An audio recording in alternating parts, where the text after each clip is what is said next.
Hello বন্ধুরা, সবাই কেমন আছেন? আশা করি সবাই ভালো আছেন। বাজারে গেছিলাম শাক কিনতে, কিন্তু শাক তো কিনতে পাইলাম না। তারপরে আব্বা কইলাম যে এই ক্ষেত থেকে যাই কিছু শাক তুলে নিয়ে আসো, অল্প করে শাক ভাজি করি আর কিছু ভর্তা করি।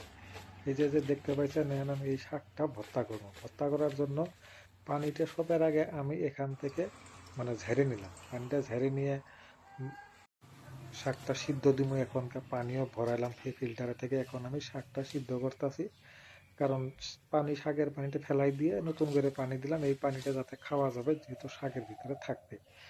তো সুন্দর করে এখন আমি শাকগুলো সিদ্ধ করবো। আপনারা সবাই দেখেন, এই যে এটা দিয়ে এই ঢাকনি দিয়ে দিয়ে আমি এখন ঢাকে দিলাম। তো ছোট হলো, তবুও আমার কাছে অনেক সুন্দর।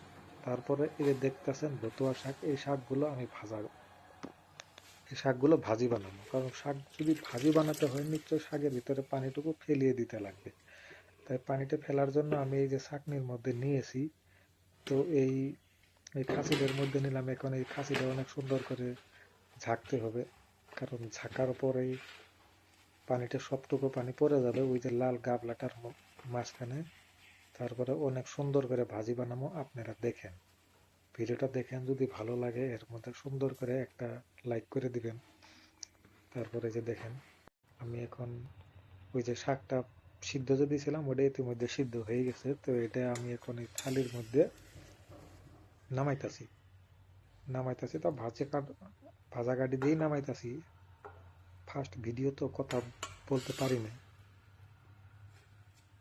পানিটুকু লাল টকটকা হয়ে গেছে, দেখতেই পাইতেছেন। মনে হয় সিদ্ধটা বেশি হয়ে গেছে নাকি, এই জন্য পানিটা অনেক অনেক টাইম হিট হয়ে গেছে। তো এই যে এই শাক শাক ভর্তাটা আমি এখন করব না, এটা ভিডিওর লাস্টে আপনারা দেখতে পারবেন কি সুন্দর করে শাক ভর্তা বানাই। দেখতে থাকুন, ভিডিওটা অনেক ইন্টারেস্টেড আছে।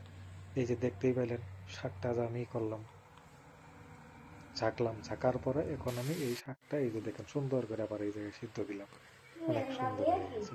তারপরে এই যে এই ঢাকনিটা অনেক সুন্দর মাপে রয়েছে। এখন ঢাকনিও দিলাম, শাকগুলো সিদ্ধ হয়ে গেল গা, মোটামুটি সিদ্ধ হয়ে গেল গা। কিছু টাইমের মধ্যে হয়ে যাব, খাওয়াও হবো।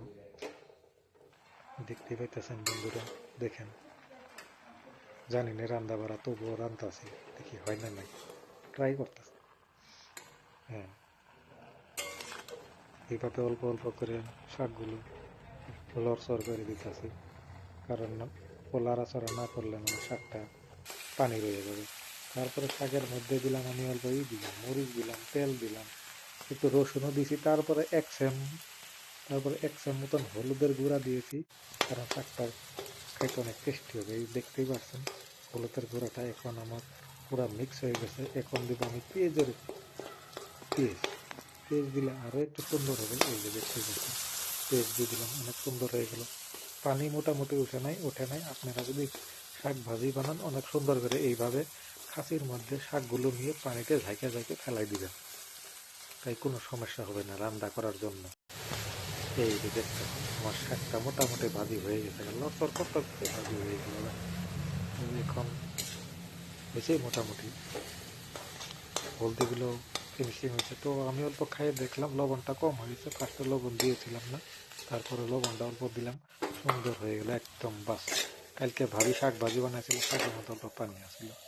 তো আজকে আমি বানালাম, পানি থইলাম না, একদম চকচকা করে বানাইলাম, সুন্দর। এই যে বলছিলাম না, শাক যে সিদ্ধ করছিলাম, এখন আমি ভর্তা রেসিপি বানাবো। তো শাক ভর্তা রেসিপিটা আপনারা দেখেন কত সুন্দর হয়।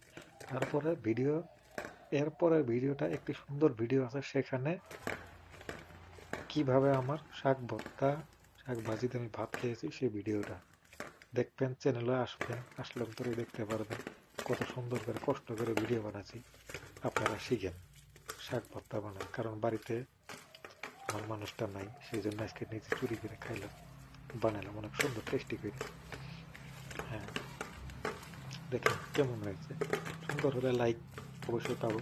তো তার থেকে যদি খারাপ হয় ভিডিওটা, সাবস্ক্রাইবটা করে দিয়ে যাবেন না, আর না দেখলেন নাই। থ্যাংক ইউ, ধন্যবাদ। আশা করি ভালো থাকবেন।